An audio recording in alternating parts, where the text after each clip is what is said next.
Magandang araw mga kaibigan. Bigyan natin ng reaksyon, opinion itong post. Ang balita ngayon. Vice Ganda, Ate Shawi, at Kiko nagkaisang nananawagan kay Lenny. Sa gitna ng usapin tungkol sa 2020 elections, tila nagkakaisa ang tinig ng tatlo sa paghikayat kay Lenny na muling tumakbo sa mas mataas na posisyon. Sa isang pampublikong event sa Naga City, malinaw at diretsahan ang mensahe ni Vice Ganda. Ito ang ang salita ni Vice.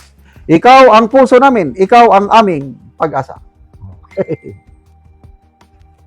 Kailangan namin kayong magpatuloy sa pagbibigay ng pag-asa para sa buong Pilipinas. Hindi nagpatumpik-tumpik si Kiko na kilalanin ang naging pahayag. Sabi niya, salamat sa panawagan, Vice Ganda. Samantala, mas personal at emosyonal ang naging panawagan ng kanyang asawa na si Ate Shawi. Ito naman ang pahayag ni Ate Shawi. Ma'am Lenny, tumakbo po kayo, please. Ipaglaban niyo po ang Pilipinas. Alagaan niyo po ang bansa. Ayos. Sige, wala namang masama sa manawagan. Baka sakaling magbago ang desisyon ni Madam Lenny, di manawagan kayo.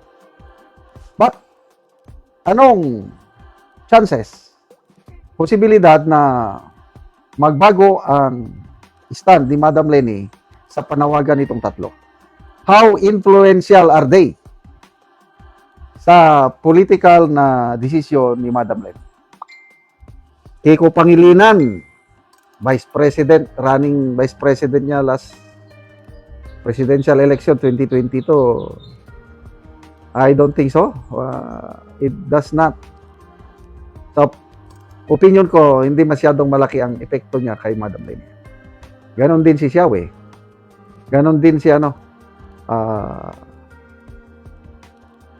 hindi nila kayang baguhin ang desisyon ni Madam Lenny. Kung yung tatlo na yan ang nananawagan, wala. Luluha lang sila. Sino ngayon ang posibleng makapagpabago sa isip, desisyon ni Madam Lenny? Ito, opinion ko lang ito. Kung ang mga taga-Naga mismo ang magkaisa, mag-rally,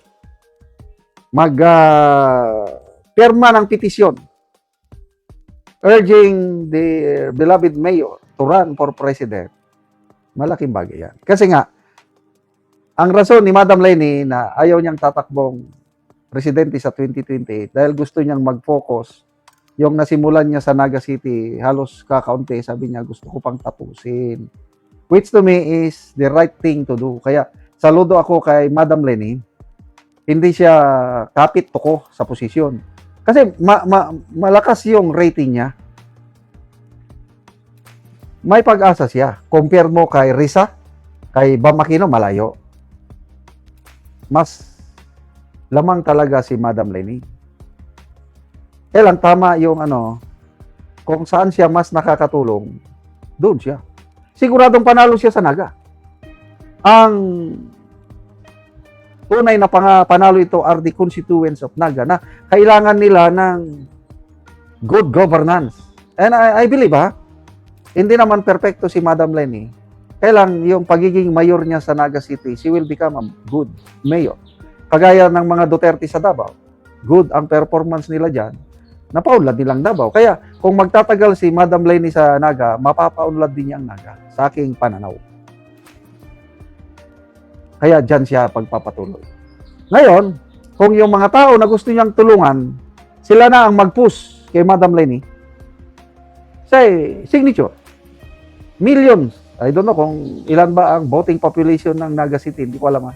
Sampal, 500,000. Pumirma. Ang malaking bagay yun. Mayor, it's an honor for us, taga-Naga, na may presidente kaming mailuklok sa Malacanang. Please, run. Kami lang munang bahala dito sa Naga. Yon, palagay ko pwedeng makapagpabago. Then, yung, di ba, may 3 anak na babae si Madam Lenny? Influential din yun sa kanya. Mama, please, one more time, tararantan, one more chance. All we ask to you is one more chance. Napakanta tuloy tayo. Kung ang 3, I have 3 daughters, they are all girls. Kung ang 3 girls, 3 daughters ni Madam Lenny ang mag-convince, baka pwede pa. Kailan kung tahimik ang mga daughters ni Mayor Lenny, on the contrary, tama yung decision mo. Dito ka lang sa Naga. Mas stressless dito. Mas marami kang matulungan. Wala na. Goodbye. It's crying time for Xiaowi, Vice, and Kiko. Kumanda kayo sa pagpresidente, pag-upo ni VP Sara sa Mindanao. Uubusin niya kayo. Salamat mga kaibigan sa inyong pag-subaybay sa channel nito.